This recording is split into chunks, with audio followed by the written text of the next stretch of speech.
Hey, so it's that a regular series that I do where I show you my haul of the past week or so, and I've gone a bit crazy this time. So there's a few. So let's begin, and I'll tell you if I've read them. So first one that I got, well, not first one I got, but the first one on the pile is Old Man Wolverine, the Marvel Premier Collection by Mark Miller, Steve McNiven, and the Premier collections have back matter. But they are $5 dearer than the DC Compact. Artwork, great, but I've got to be honest.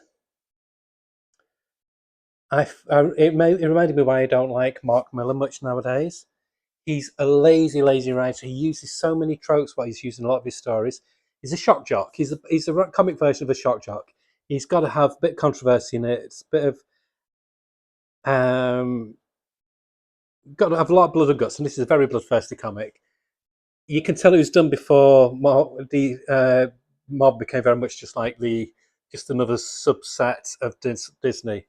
They got away with a lot more violence back in the day before Disney took over. Um, it's set in the future. It's about Old Man Wolverine. It reveals why he's become a pacifist, basically.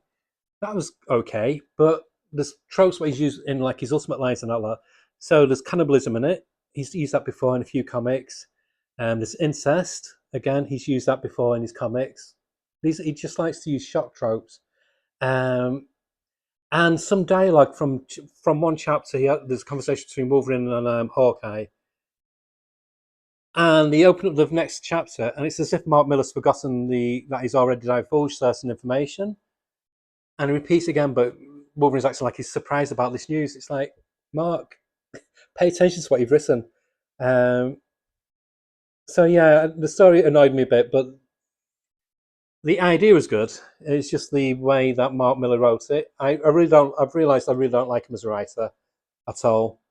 He's he's like the Aldi version of Grant Morrison. He's Grant Morrison without the weirdness, without the poetic side to him. He's much more knuckle. He's a knuckle dragger version of Grant Morrison.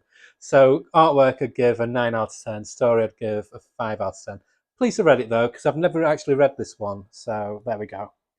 This one I've not read, but Vault are now doing the compact comics, which are the same size as the DC and the Oni compact comics. So they're smaller than the Marvel ones. So this is quite a chunky book. Same price as the Marvel ones, $14.99, but it's a way smaller independent. So I understand why they're charging a little bit more, but it is chunky. And their compact comic line is called Vantage. And this is called Witchblood. It says it's a modern Wild West road trip about a witch named Yona. About a witch named Yona. Right, they need a proofreader because they should have put a comma there. Cruising the southwest as a band of bloodthirsty biker vampires, the hounds of love, hunt her scattered coven for the source of all magic, Witchblood. So, oh, it's nice and colourful.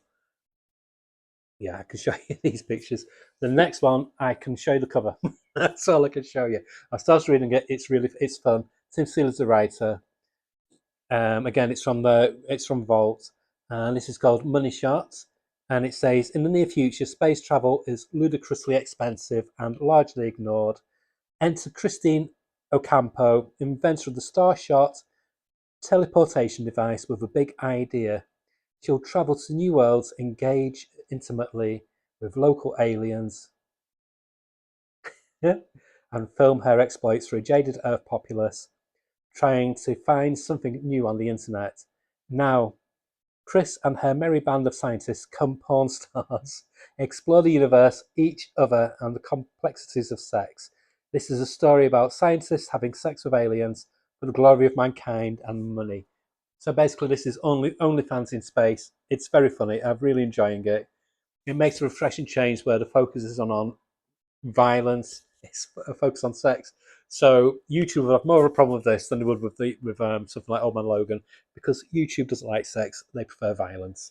But I'm loving it. If you want to giggle, if you're over 18, buy Money Shots. It's really good value. The artwork's really nice as well. Just a shame I couldn't just show you this cover. Even when I turn sort of interior first page. I can't show you, it's rude. But it's great, it's wonderful, it's refreshing. I love a good sex comedy. And next up, again in the compact line from Oni, Rick and Morty. Same price as the DC was, just $9.99. I'm having a lot of fun with this. I didn't know how, I've never read a Rick and Morty comic before. It's great. It's very, very faithful to this TV series, and I'm having a blast with it. Very good value for money. And I'm now on book 8 of Invincible. This is the same size as the Marvel premiere. This is the only gripe I've got with this series. Image normally a really good value for money. This, you just get 6 issues, which I'm happy with. I like reading Invincible in 6-issue chunks. That's good for me. But it's $14.99, and it's really slim. So it's not good value for money at all. If I'd have known about that initially, maybe I'd have gone. No, I'd have gone for this. I like this format. It's just an easier. I think I'd give up on reading Invincible if I got the big compendiums or the omnibuses. So I'm enjoying it. So I've not read this one yet, but it's expensive for what you get. Talked about expensive, but these are really good value for money. Oof. So I've got 2 deluxe DC format, 2 DC. I've had medication. I've got. Honestly, I've not been drinking. This is just I'm just off my head at the moment of medication. Yeah, so these are the DC Deluxe editions, which are the same size dimensions as an omnibus, but they're normally not as thick as an omnibus unless you get a Marvel omnibus, which are the same thickness as these. So this one is after the Great Darkness saga. This is the next storyline. This is the Curse. This is really when this is when I really fell in love with the Legion back in the 80s, when Paul Levitz, Keith Giffen were like the sole creators on it. Really gorgeous artwork. Yeah, I'm actually tempted to read this before the Great Darkness because I remember the Great Darkness too well. But this was when I really, really enjoyed it. It's $49.99, but I got it a lot cheaper. But you get 544 pages, which I think is the same thickness as the Jason Aaron Ghost Rider omnibus. It might even have more pages than that, and that omnibus is like $100. So yeah, it's very good value for money. Really, really can't wait to dive into that and read it. And I also got, which I did a video of on an unboxing. I got Gotham After Midnight, the deluxe edition Batman by Steve Niles, who's a really good horror writer, and gorgeous Kelly Jones artwork. Again, in this lovely oversized edition. And again, $49.99. There's lots of back matter in this as well. There's about 400 pages, I'd say, in this one. Really, really nice. This is a lot lighter. The paper's on a matte finish on this one, whereas the other one is more thick, glossy. And then I got this was one I got today, just got delivered today. I got it on eBay for £15, and it's Avengers collection. And as somebody on Threads was saying, didn't know why they've advertised that he's got issue 200, and that's the very notorious Avengers issue from the 80s, and nobody's taken blame for it. They kind of passed the buck and blame everybody else apart from themselves. It's got a lot of triggering material in it, but it got past the comic censors. Not because there was no violence, but it was more sexual in nature, or hints of a sexual nature. Yes, so that's in there. It's quite a chunky one, over 500 pages, but right, so it's like that. And it's $49.99, and I think it's now gone up to $54.99. So this is the same price as a deluxe, and it's $10 dearer than a DC Finest, which has an extra 150 pages. Just saying. But I'm pleased I got this. This is I love this period of the Avengers. The late 70s, mid 80s Avengers were really good. You had top talents like Roger Stern came on later on. Even Jim Shooter was a good writer on this. And you had good talent like George Perez and John Byrne doing the artwork in here.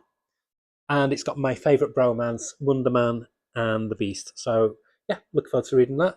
So this case today, I have got 2 more books coming up. I ordered Die Volume 1 of the original series because I fell in love with the series after reading Die Loaded.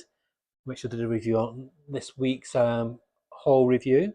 And I've also ordered an Marvel Essential, which I won't tell you what it is. I'll show you when I get it. Okay, so that's it. Bye.